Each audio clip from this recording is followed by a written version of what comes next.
السلام عليكم ورحمة الله وبركاته.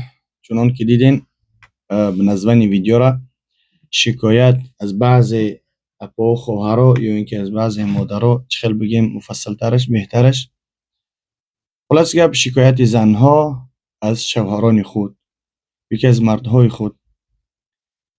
بسیاری هاشون مثال بعضی ها مراجعت میکنن که مثال طبق شریعت میبینن که مثال اودیتوری ما و بگیم 90% ویدیوی ما بر رقیه شرعیان یا که بعض احادیث نبی صلی الله علیه وسلم شرح میکنیم یا که بعضی آیات قرآن تفسیر میکنیم. بسیاری ها مثلا سوالای خودشون همین جمع دیان زنگ میزنن و پرسان میکنن. یعنی بسیاری وقتی که بسیار سوالا بعضی چیزها را اگر بسیار سوال کنن بعد حرکت میکنیم در همون بابت گپ زنیم. این چیزایی که میبینین این دارو برای هم ریکومنداس برای همون شخصیت ها میباشه ان شاء الله. و چی گفتنیم برای همین چیزا رو دسترس کردن به رقم ها در روی که میتونید که زنگ بزنین تمام شهرهای روسیه و همچنان دستافکه هستن. یعنی شکایت چون این است که بسیاریش میگه که شوهرامون با همراه ما یعنی هم خوبگی کردن نمیتونن. یعنی ما چیکار کنیم در همین حالت میگن سوال میکنن. ما مثلا که در یک ماه بعض وقت میشه 2 ماه مثلا قدیم زندگی میکنه و نزدیک شدن نمیتونه. یعنی اکثریت وقتها بعضی حالتها میشه که انسان در همین بیماری دچار میشه که با همراه همسر خود هم خوبی کردن نمیتونه، در حالتی که یگان مشکلی سخت داشته باشه، مثلا قرضی دار باشه یا اینکه از یگان جا پول گرفتگی 5%، یا اینکه یگان جا یگان مشکلی به سر آوردگی که پستین اذیتش میاره، همون چیز انسان عصبش خراب میکنه و اون مرد نزدیک شدن نمیتونه با همراه زن خودش какое-то время مدتی. اما постоянно ایش یعنی بیماری میشه. بعضی جلانی ندارن یا که بعضی حالات میشه که از زن وابسته میکنه که توزاده و آروزه نباشه و خوب و معامله نکنه و رفتار خوب نداشته و پاکیزه نباشه، مرد هم طبیعتش خوب نمیشه و نزدیک شدن نمیتونه با اون زن. یعنی برای بعضی انسان ها هستن که بیماری دارن، یعنی به قول اگر تاجیکیش بگیریم تیز حرام میشن، یعنی تیز خولی میکنن. یعنی خوب اگر امکان باشه خواه رو تماشا نکنن ویدیو رو بهتر میشه مردها گوش کنن. و بعضی هستن که مثال بیماری دارن که مثل ایمپتنت هستن. بعضی هستن بیماری هستن که تیز خولی میکنن. بعضی هستن که شهوتشون دیر بیدار میشه و شهوتشون بیدار نمیشه. بعضی هستن سرکولیت خنکی دارن، پراستاتیت دارن. از همین گونه بیماری ها زیاد که هستن. برای همون ها مثلا که دارو توصیه داده میشه. مثلا بعضی انسان ها هستن که فرینک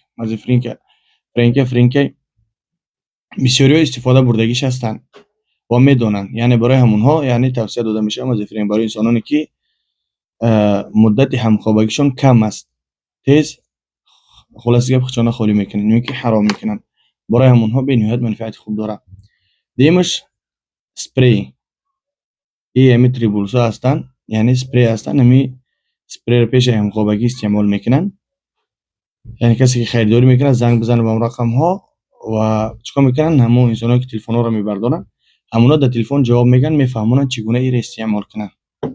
و همچنین برای انسانانی که پراستاتیت دارن، اپیدیومیا پاستا به نهایت داروی خوبه برای انسانانی که بیماری دارن، پراستاتیت دارن، خنکی دارن. خنکیشون به خواست الله میبره. بعضی انسانا میگیرن یک بار یا 2 بار یا یک روز یا 2 روز استفاده میبرن، میگه ساز نشیدیم. یعنی مدت 1 ماه تو تیار شدن همه استعمال کنین ان شاء الله که بخواست الله شفای جانبی الله ساز میشین. و همچنین میتونین که با قطعی با روغن سیادانه را استفاده برین. نو از همه خوبی بهترش این الله شدین سیلای به نهایت داروی خوبه که یعنی ما را ریکامند کرده میتونم ما استفاده نمیبریم خودمون. جد که الحمدلله سلامتیمون خوبه. بسیار برای تجربه برای کنه که هر چیزی باری که ما دما میویه اول ما خودمون تجربهش میکنیم در خودمون و بعداً برای دیگران ثابت داده میتونیم میتونیم که ریکامند کنیم. اگر که ببینیم که منفعتش که خوب باشه بعد از بگیم ترکیه یعنی عدد زیاد چه زکاس میکنیم. خب همچنان در شهرهای سن پترزبورگ، یکاترینبورگ، مسکو و مترو لوبلینا شوکسی مترو همینا وجود دارن. در تاجیکستان هم هستن بخشش زیاد بسیار بد جن خونی میکنیم، ارتقامون میدره، به نهایت عذاب میکشیم، یا گاه میشه که سر میگو میکفه. سبحان الله. خب ویدیوی امروزه ما برای انسانانی که شکایت دارن و برای بعضی که بیماری که دارن میخواهند جدا شن همسرای خود، برای که شهوتشون خلاص که قناعت نمیکنه شهوتشون، ما میگیم راست پیش مفتیات برین برای این سوال و جواب بختان، یعنی پیش مفتیات برای گفتی که با طلاق خواستن میخواهین پیش مفتیات برین. برای بعضیاش میگن که مثال ما جوان هستیم نمیخوایم گفتی که با جوانی ما با همراه گفتی که با این مردی اگر گروه باشه این پتنت یعنی بگذرونیم، یعنی زندگی میخوایم شهوت داریم دیگه مثلا میگم این پریتنزیت کم نینه، یعنی پیش پدر و مادرتون یا اینکه پیش مفتیات برین این سوالات رو بکنین. البته بعضی وقت مثال فهمیده میشه و هر دو جانب فهمیده میشه. مثلا از جهت مرد چه بگیریم، اگر مرد مثال بگیریم زن گرفتی یا قدر الله ماشاءالله گرفتی، یا زن برای پدر مادر نگی، برای خودت بگی.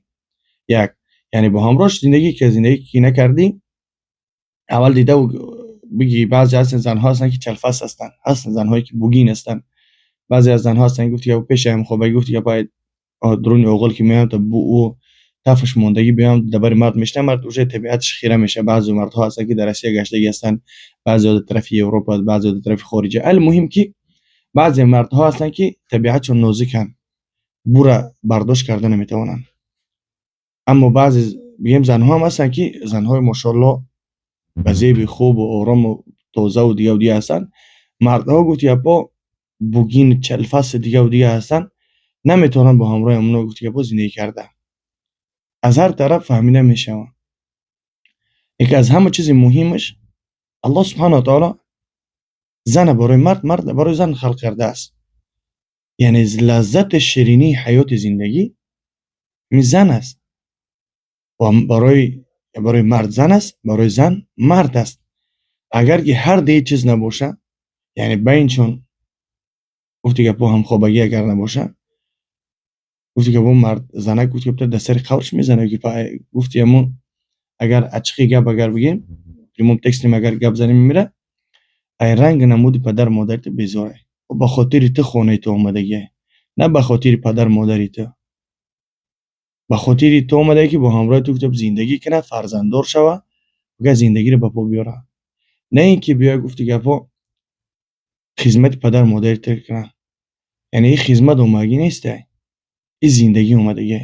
غلام نیست در خانه شما که یعنی خسر خشتمان بالاش لاتو کوب کنن، گفتی که با اکاو دادرت لاتو کوب کنن. سبحان الله همه چیز در مردی ما به نهایت بگیم جوریش دیگه ده می رسم و رسوم که بالای زنی دودر اکا حق داره، دودر حق داره، اپا حق داره، خواهر حق داره، همش بگیم بالاشون زوره لط کوبش میکنن.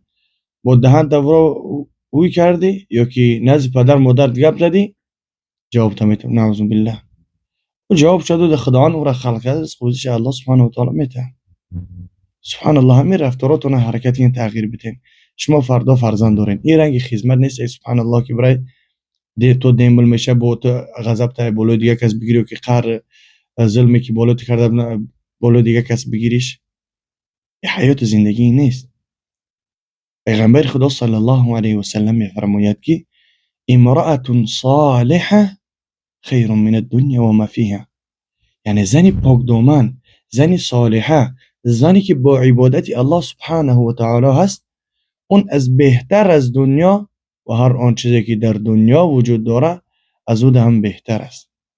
خوشا به حال انسانی که زنی صالحه داره و زنی پاک دامن داره، که زنی است که گفتی که با بیدار میشه، مرد شو بیدار میشه و گفتی که پاکی زنش تهجد خوانده است، زن در نماز بامداد را بیدار میکنه، در نماز سری افتاب بیدار میکنه، در نماز پیشین گفتی که با است خبردار میشه که آیا تو نماز خواندی یا نخواندی، نماز عصر خواندی یا نخواندی، نماز شام خواندی یا نخواندی، خفتن خواندی. خوشا به حال اون گونه شخصیت هایی که این گونه زن دارن که پرسان میکنن که قرآن خونده استی، قرآن چخیله، حفظ چخیله، تکرو که ایستی یا نکی ایستی، شما تهجد میخوانی یا نمیخوانی. سبحان الله.